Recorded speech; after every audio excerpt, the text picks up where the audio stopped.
राधे राधे। मैं पंडित देवेंद्र शुक्ला आपका आपके चैनल श्री एस्ट्रो ज्ञान मार्ग में आपका खूब स्वागत करता हूं। मीन राशि अभी अभी बना बड़ा योग, त्रिग्रही महायोग सफलता का परचम लहराएगा। नौकरी, बिजनेस, व्यापार, प्रेम, प्यार में अपार लाभ। संपूर्ण जानकारी सरल शब्दों में, सरल भाषा में, सरल उपाय के साथ आपसे निवेदन है, प्रार्थना है। आपने लाखों उपाय किया, एक उपाय मैं भी बताता हूं, करेंगे तो हो सकता है लाभ हो। लाभ हो तो आपके जीवन की दिशा और दशा बदल जाएगी। हमसे जुड़ जाइए, आप अपडेट रहेंगे। जुड़ने के लिए हमारे चैनल को सब्सक्राइब कर लीजिए। आपका एक पैसे का खर्च नहीं, छोटा छोटा उपाय बताता हूं, उपाय को करते चलें, हो सकता है लाभ हो जाए। मीन राशि अभी अभी सूर्यदेव अपना स्थान बदल दिए, मकर राशि से निकल करके कुंभ राशि में आ गए। आज 12 फरवरी रात्रि 10 बजे के आसपास सूर्यदेव अपना स्थान बदल दिए। सूर्यदेव मकर राशि से निकल करके आपके 12वें घर में कुंभ राशि में आ गए और यहां पे सूर्य बुध शनि एक साथ त्रिग्रही योग का निर्माण किए। सूर्य बुध बुधादित्य राजयोग का निर्माण भी अभी अभी तुरंत बना है, जस्ट बना है। इसीलिए कहते हैं हमसे जुड़े रहेंगे तो आप अपडेट रहेंगे। आपको मैं तुरंत सूचना देता हूं, उपाय बताता हूं, करेंगे तो हो सकता है लाभ हो जाए। अब आपके 12वें घर में व्यय भाव में शनि और बुध और सूर्य एक साथ। शनि और बुध का अच्छा संबंध है और बुध और सूर्य का अच्छा संबंध है, किंतु शनि और सूर्य का संबंध अच्छा नहीं है। सूर्य पिता हैं, शनि महाराज पुत्र हैं, फिर भी इन दोनों में दुश्मनी है, मित्रता नहीं है, शत्रुता है। सूर्य ग्रहों के राजा हैं, सूर्य सरकार है, सरकारी तंत्र है, सरकारी नौकरी है। सूर्य हमारे मान सम्मान पद प्रतिष्ठा है। एक बात समझिएगा, सूर्य आ गए हैं अपने पुत्र के घर में। पुत्र से पटता हो या न पटता हो, जब एक पिता अपने पुत्र के घर में आता है तो वह पिता अपने आप को बहुत खुश नसीब समझता है और अपने आप में बहुत उमंग लाता है, बहुत उमंगित होता है, बहुत आनंदित होता है, क्योंकि वह अपने पुत्र के घर में आया है। पूरे कॉन्फिडेंस में रहता है क्योंकि वह उसी का घर होता है। तो अपने पुत्र के घर में आ गए सूर्यदेव, तो सूर्यदेव अपने आप को जबरदस्त मजबूत समझ रहे हैं और बहुत जबरदस्त मजबूत हैं भी, क्योंकि शनि महाराज पिता के आज्ञा का पालन करेंगे और उनके बात को मानेंगे, पिता के सामने झुकेंगे। तो शनि महाराज झुके रहेंगे, सूर्य और बुध अपना चमत्कार करेंगे। चूंकि यह 12वां घर है, व्यय का घर है, खर्च का घर है, तो आमदनी तो आपकी हो रही है। विदेश से यदि आपका कोई काम है तो यकीन मानिए बहुत अच्छा धन आप कमाते हुए दिखाई देंगे। यदि आपका आयात निर्यात का धंधा है तो आप वहां भी पैसा खूब कमा रहे हैं।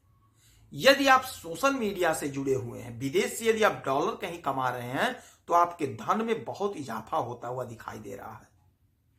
आपके अपने हुनर से, क्योंकि शुक्र आपके लग्न में आपके पहले घर में बैठे हुए उच्च अवस्था में, तो आपके अपने हुनर से, आपके अपने बुद्धि विवेक से खूब धन आप कमाते हुए दिखाई देंगे।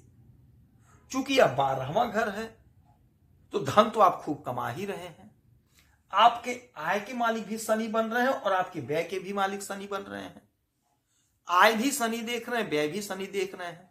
तो आय तो आपका खूब करा रहे हैं और व्यय भी करा रहे हैं, खर्च भी करेंगे। तो आय तो आपका हो रहा है, किंतु व्यय में, खर्च में आपको थोड़ा ध्यान देना होगा।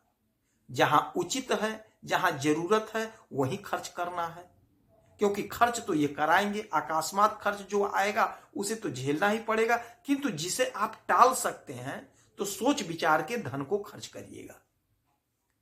अब यहां पे आपको करना यह होगा कि पिता की आज्ञा का पालन करना होगा। जब पिता की आज्ञा का पालन करेंगे, क्योंकि विवाद होने का योग बैठ रहा है, बन रहा है, वाणी में कठोरता दिखाई दे रहा है, तो अगर आप विवाद से बचेंगे, पिताजी की आज्ञा का पालन करेंगे, पिताजी का सेवा करेंगे, आदर करेंगे, सत्कार करेंगे, तो सूर्य महाराज प्रसन्न होंगे। और जब सूर्य महाराज प्रसन्न होंगे तो आपका सरकारी काम बनेगा। सरकारी काम से यदि आप जुड़ना चाह रहे थे तो चूंकि सूर्य सरकार है, सरकारी नौकरी है, तो आपके सरकारी नौकरी का प्रबल योग बनेगा, प्रबल चांस बनेगा। और शनि महाराज चूंकि खर्च करा रहे हैं तो खर्च पे आपको नियंत्रण रखना है, अपने वाणी पर संयम रखना है, तो कोई दिक्कत नहीं होगी, कोई परेशानी नहीं होगी। यदि आपका कोई बिजनेस है, कोई व्यापार है, तो आपके बुद्धि विवेक से आपका बिजनेस व्यापार अच्छा चलेगा। सूर्य आपको बड़ा प्रतापी बना रहे हैं, आपके वर्चस्व को बढ़ाएंगे। और यहां से इनके 1 2 3 4 5 6 7 सातवीं दृष्टि पड़ेगी आपके छठवें घर पे। छठवां घर होता है रोग ऋण शत्रु का, रोग ऋण शत्रु का। तो यदि कोई शत्रु है तो आप चौकन्ना रहेंगे तो शत्रु कुछ नहीं बिगाड़ पाएगा। और कोई बीमारी है तो बीमारी के प्रति आप सजग रहेंगे, अपना प्रॉपर जांच कराएंगे, प्रॉपर दवा लेंगे, तो कोई दिक्कत की बात नहीं, कोई परेशानी की बात नहीं है। इस समय ऋण नहीं लेना है, चूंकि खर्च दिखाई दे रहा, खर्च बढ़ा रहेगा, तो खर्च के दबाव में आपको कर्ज नहीं लेना है। कर्ज मत लीजिएगा। यदि पहले कर्ज है तो उसी को चुकता करने का उपाय बनाइएगा, चुकता करिएगा धीरे धीरे, किंतु नया कर्ज लेने की कोशिश मत करिएगा। कर्ज का योग बैठ रहा है, कर्ज का योग बन रहा है, आपको कर्ज नहीं लेना है, कर्ज से आपको बचना है।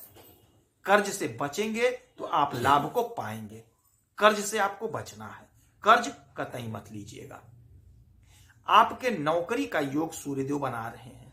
यदि आप इंटरव्यू दे रहे हैं, यदि आप परीक्षा दे रहे हैं, आप परेशान थे, उदास थे, निराश थे, तो आप कोशिश करिए, आप प्रयास करिए, इंटरव्यू दीजिए, परीक्षा दीजिए। आपके नौकरी का प्रबल योग बैठ रहा है, आपकी नौकरी लगती हुई दिखाई दे रही है। यदि आप कुछ नहीं कर रहे हैं तो यह योग आपको कुछ ना कुछ करने पर मजबूर कर देगा। आप कहीं नौकरी पकड़ लेंगे, हो सकता है प्राइवेट ही, लेकिन आपकी नौकरी लगती हुई दिखाई दे रही है। यदि आप बिजनेस नहीं कर रहे थे, सोच रहे थे, तो अपने पिताजी का आशीर्वाद लेके, पिताजी से बात करके, पिताजी से सलाह मशवरा करके आप काम शुरू कर सकते हैं, आपको लाभ होगा। पिता के आज्ञा का पालन करेंगे तो आपको 100% लाभ की प्राप्ति होगी, क्योंकि सूर्य पिता हैं। और जब पिता की आज्ञा का आप पालन करेंगे तो सूर्य आपकी सहायता करेंगे, आपको फल देंगे, आपको लाभ देंगे। तो यह जो अभी अभी योग बना है, इसका आपके जीवन पर बहुत बड़ा असर पड़ता हुआ दिखाई दे रहा है। चौमुख लाभ दिख रहा है, चौतरफा लाभ मिल रहा है। इस समय में आप 1 लोटा जल उगते हुए सूरज को नियमित दीजिएगा, क्योंकि 1 महीने तक सूर्यदेव यहीं पे रहेंगे शनि महाराज के साथ। तो आपको 1 लोटा जल उन्हें देते रहना है। और बुध भी है, बुधादित्य राजयोग का निर्माण हुआ है, तो अपने हाथ से गाय को हरा चारा खिलाइए। श्री गणेश जी के मंदिर में दूर्वा अर्पित करिए, उनके चरणों में खूब आराधना पूजा करिए गणेश भगवान का। हनुमान चालीसा का पाठ करिए, सुंदरकांड का पाठ करिए, हो सकता है आपको लाभ हो। यदि आपकी कोई समस्या है तो आप इसी वीडियो में डिटेल करेंगे, कोई एक प्रश्न पूछिएगा, उसका सटीक और सरल उपाय बताऊंगा, करेंगे तो हो सकता है लाभ हो। आप खुश रहें, हैप्पी रहें, यही हनुमान जी से हमारी प्रार्थना है। जय श्री राधे।